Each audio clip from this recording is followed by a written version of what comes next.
everybody, this is Annie and I'm with Chris and some friends, and we're visiting mostly monkeys today. Welcome to Animal Bond Academy.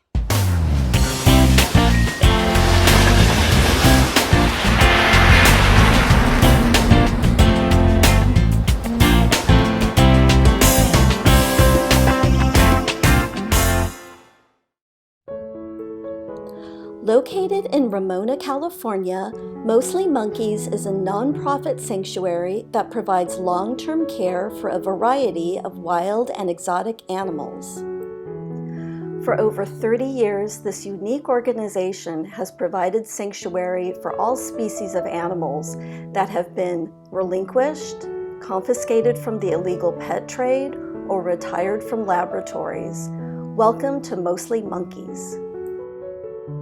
Practice parrots are from Australia. Yeah, it's like, how is that spelled? How is that? But okay. yes, okay. they're an Australian And the bird. females are The red? female is the red one, and then Edgar is her son. Okay. And he's the green one, and he's a squawker. She kind of coos almost, sort of like. So Patty is a chicken who was brought to us by one of our volunteers when they started volunteering. And she had lost her other hens, and so she didn't want Patty to be alone because we had other chickens here. However, they don't get along, and so she's alone here. She's very social. I love Patty. You can go pick her up. And Aww, chickens are so soft. Yeah. I love how chickens feel. You know? So, you know, she follows me around because I give them treats like mealworms, and so she'll come right up. It's like, what are you having for us today? So how long has Mostly Monkeys been around?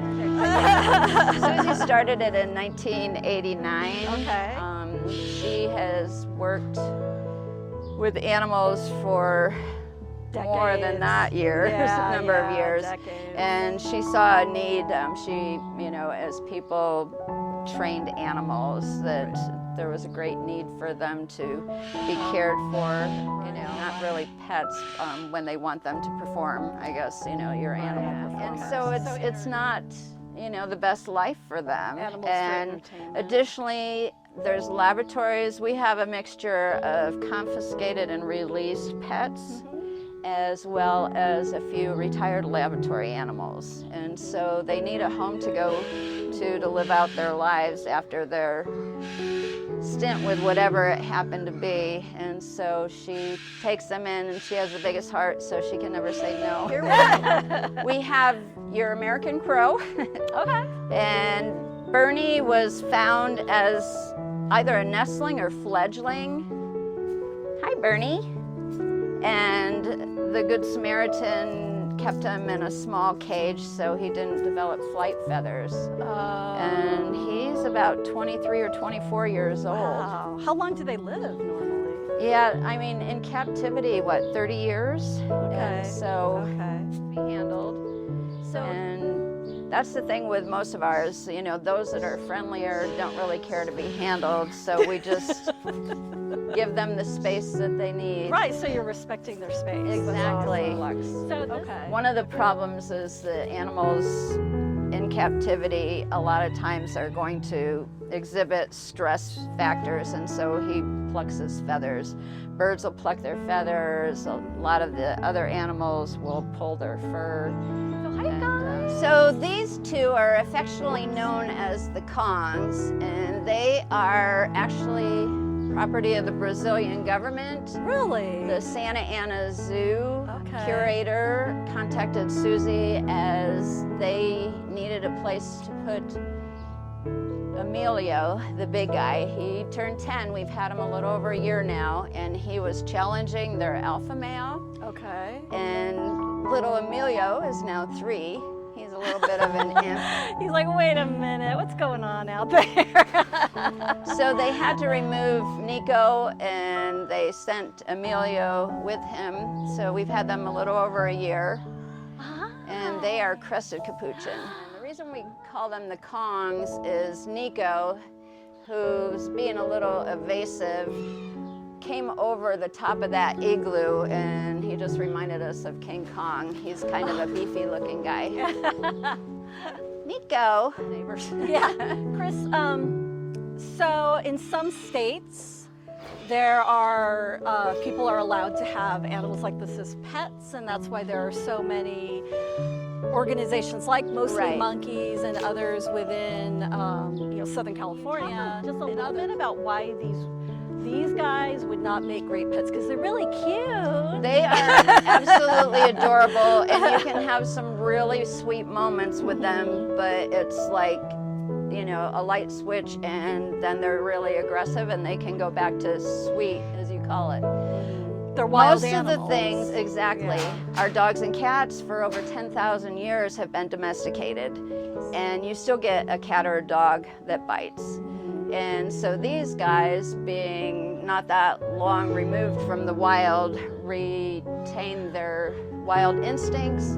The biggest thing is a lot of times they take them away from their mother when they're just a few weeks old, and then they will bond with the humans. And the whole thing is that you never know how that's going to go. Sometimes they bond with the person that takes them, sometimes they like somebody else in the household better, and sometimes they really don't like anybody, or they like everyone. And it doesn't matter how much you try to socialize them. They can be very sweet, as they say, for many years, but once they reach maturity, it changes. And so then their natural instincts are going to come out.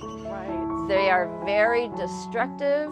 The reason you see all kinds of things down all the time, they bang on their roofs, they bang on their sun covers, we tear it apart. And they will try to grab your camera if you get too close. Little Emilio actually threw a rock at one of our volunteers one day. So rude. Capuchin are known for using tools. Other side, this is Cyrano. Okay. So he's a double yellow-headed Amazon. Was he born? You gonna say hi? So, and they're one of the parrots that can live up to, 50, 60 years? Is that correct? Yeah, I mean, even longer sometimes, don't they? Yeah, so he's going to be 50 pretty soon. Yeah, so he's going to be 50 pretty soon. Right. This is one of the problems, too. When people get a pet, the pet is not working out for whatever reason, and then they think, oh, well, we'll just let it go, set it free. So we now have parrot populations in San Diego.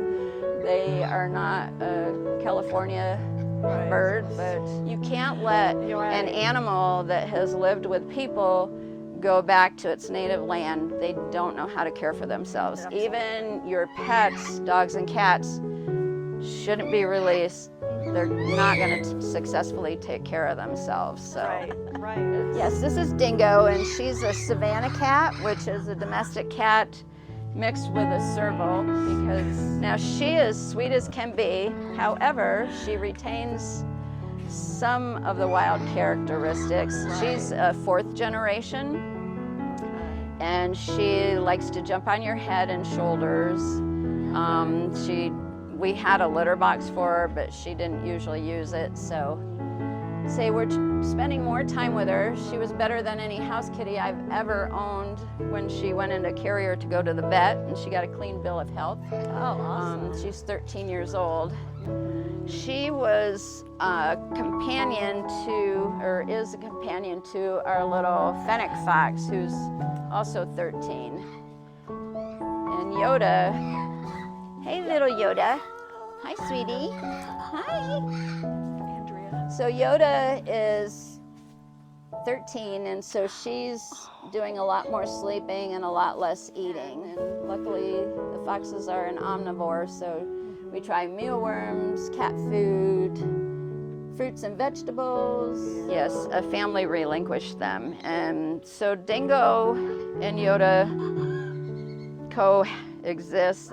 They're not really like great friends, although in the cold months they will both be in the little house on the ground because it has a heating pad, and together they can be warmer. So, Dakari, hi, how are you, babies? Oh, is this a serval? Yes. Oh, serval. So this is Dakari. He's our African serval, And he's from Arizona. He actually was relinquished by a breeder of savanna cats. Oh. So dingo that you just saw with a little fennec fox, Yeah. the F4 savanna cat.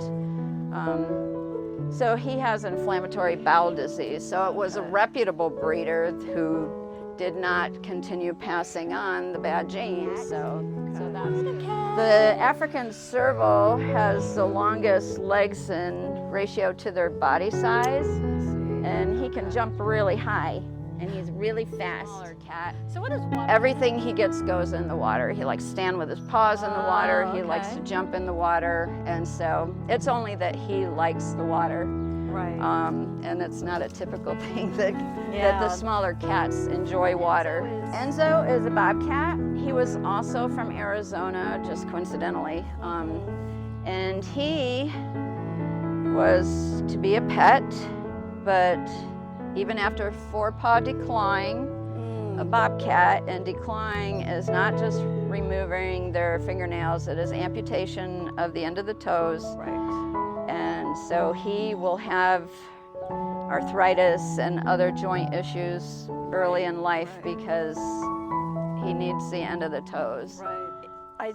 Don't cats tend to, because they've lost their defense when you remove all of that, so they tend to bite more? House cats tend to bite more when you declaw them. Yeah, they've just lost that natural ability to protect themselves. Well, this is our gator pool that's going in, or the pool's in. Now they have to have 4-foot high concrete walls. Okay. And this will be his house, and you'll get to see gator house. How big he is, but cool. he's much smaller at this point. But yeah, he was in his little dog house on the heater in the winter. So well, so he's gonna have use of all of this space. Yeah. And then so he'll be able to freely go into the pool and go into the house. Oh, that's gonna be awesome. Yeah, he has that.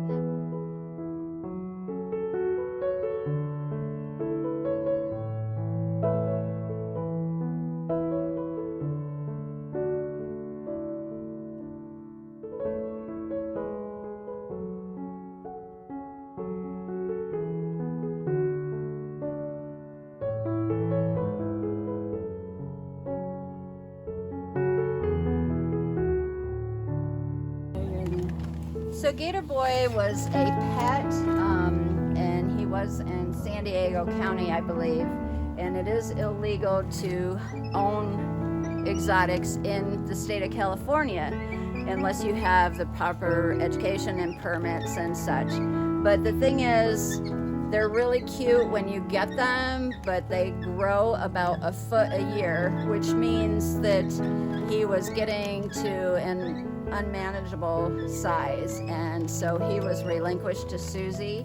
Right now he's 7 years old, and he's actually between 5.5 to 6 feet long. And you saw the new enclosure because he really needs that. If he is a reptile that would not be native to California, of course, he cannot be released back into a swamp. He has no ability to search for food on his own. That's the thing with all of these animals. They do not have the ability to fend for themselves after they have been taken care of by humans. So we have 2 spider monkeys. What do you think? Oh, he's like, that's David a nice wants to looking know you got camera. Hi. So He's this thinking that's Miriam the best and camera. David. And the spider monkeys do not have an opposable thumb. If you see the back of their end of their tail, it looks a lot like the palm of your hand. So interestingly enough, David was walking down the streets of Rancho Bernardo, and so then of course they were confiscated because it's illegal to own exotics without the proper permits and such. California has very good laws. You do need to be educated about the species. Like I don't have the in-depth knowledge. This is great demonstration of why you shouldn't. of one of the reasons you don't want them. And you do see, I mean, one of the things about the internet now is that you see these cute animals, whatever they may be, with their owners. And that can happen, but you really need to be educated. You need to be, basically they're going to be a toddler for the rest of their lives. Right. And these animals, most of them are gonna live, like the bobcat, I know could be, you know, middle 20s before they die. Okay. The monkeys, you know, are gonna live to be like 40, 45. And so for all those years, you're taking care of a toddler. Right. You have to have stimulation, you have to have fun, you have to have things going on all the time. And so that means basically don't get a job, you know, so you need the money. Yeah. But you really need your education about the species, and you need it from a good source. You have to know that. You have to get the proper permits.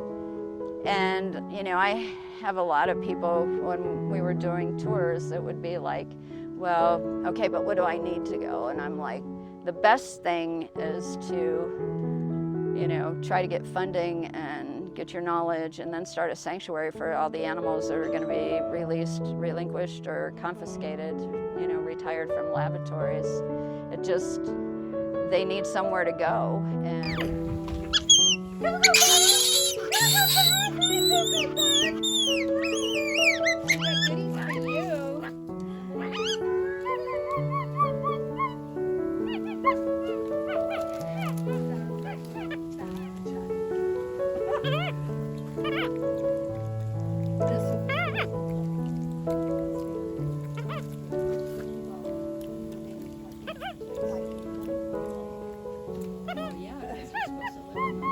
I know.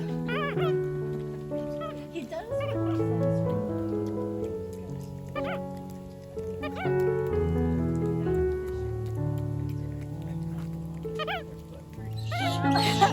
That's it for us, everybody, and from Chris, and from Annie, and from Mostly Monkeys. I forgot to warn you, Maureen. we want to thank you for joining us today. We'll see you next time on Animal Bond Academy. Bye. That was kind of perfect. I know. I'll leave that in.